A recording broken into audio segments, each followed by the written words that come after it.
जन सुनावे जाता नहीं एकरा से बहुत आशीर्वाद बहुत दिन से लेता होता नहीं आप सबके वही के सुनावता नहीं वही के फरमाइश बा। रचना स्वर्गीय भोलानाथ गहमरी जी के लिखल उनका कलम से ही बात बा। एगो मुक्तक बा कि बांट ना दे दू जगह, बांट ना दे दू जगह वो भीत ना हो, ना ठहर जा घास पर उसीत ना हो। गीत गावल बजावल अलग बात बा लेकिन छू ना दे जौन करे जा वो गीत ना हो। आई वही गीत के सुनी। ये गीत में भाव बा भगवान के खोजता अपना अपना खोज बा प्रेमी प्रेमिका के। ऐसे जीव ब्रह्म से पूछा था कैसे कोने खुतवा में, कोने खुतवा में लुकैलू आहिरे बालम चिरई, आहिरे बालम चिरई चिरई, आहिरे बालम चिरई, आहिरे बालम चिरई। कोने खुतवा में, कोने खुतवा में लुकैलू आहिरे बालम चिरई, आहिरे बालम चिरई, आहिरे बालम चिरई, आहिरे बालम चिरई।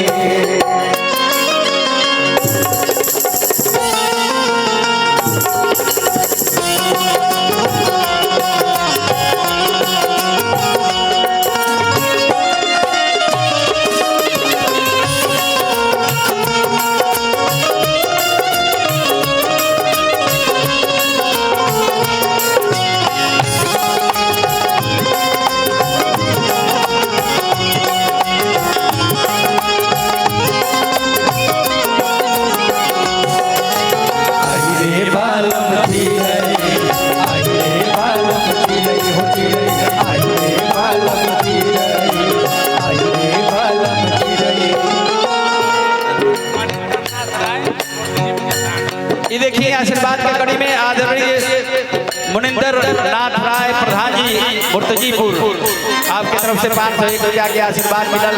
स्वागत बा वंदन अभिनंदन आपके साथ आप सबकर। आहिरे बालम चिरई, आहिरे बालम चिरई हो चिरई, आहिरे बालम चिरई, आहिरे बालम चिरई। बन बन ढूंढली बन बन ढूंढली दर दर ढूंढली टूटली नदी का तीरे, नदी का तीरे, टूटली नदी का तीरे। साझ के ढूंढली रात के ढूंढली टूटली होत फजीरे, होत फजीरे, टूटली होत फजीरे। जन में ढूंढली मन में ढूंढली टूटली बीच बाजारे, बीच बाजारे, टूटली बीच बाजारे।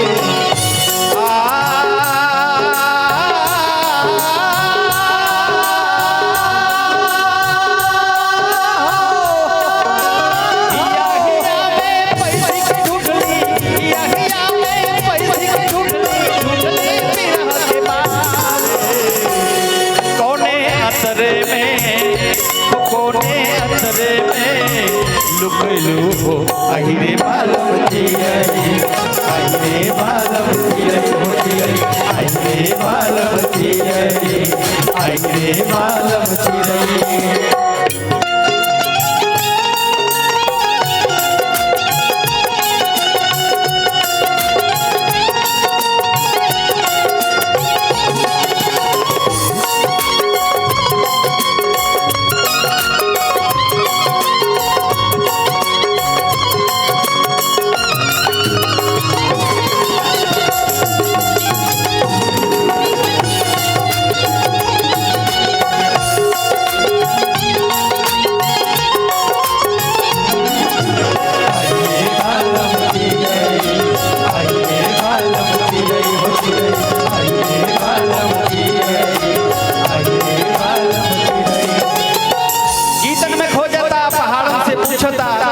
कहता कि देखला है हमारा प्रीतम के कैसे गीत के हम हर गीत के हम हर कड़ी से पूछली राग मिलन से हंस छंद लय ताल से पूछली सुर का मन से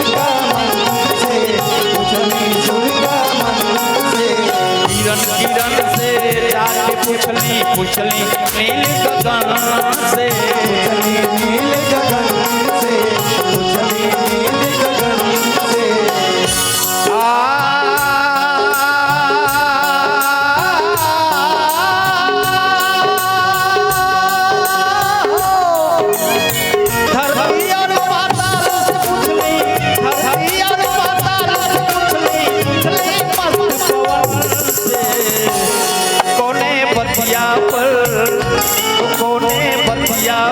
कहलू हो अरे बालम तेरे अरे बालम तेरे बालम तेरे अरे बालम तेरे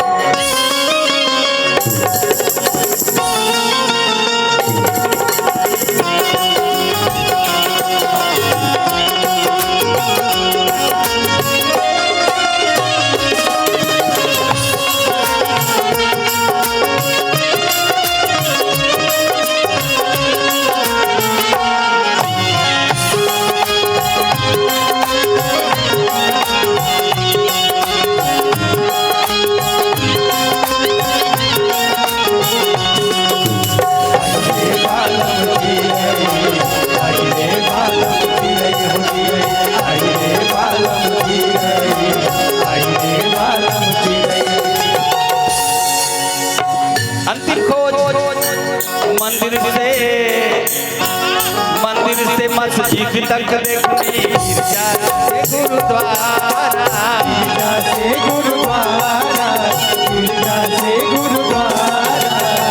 गीता और कुरान में देखनी तीरथ सारा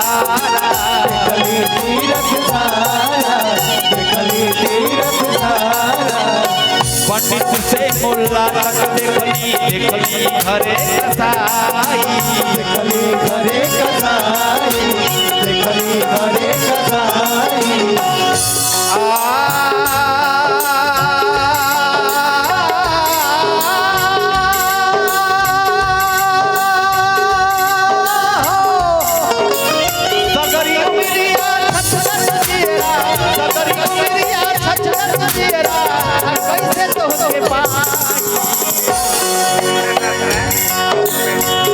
आदरणीय मुलेंद्र नाथ राय मूर्तिजीपुर आपके तरफ से पुनः 500 रुपये का आशीर्वाद स्वागत बा। सगरी उमिरिया कैसे तोहके पाई कोने सुगना पर लुभैलू हो अगिरे बालम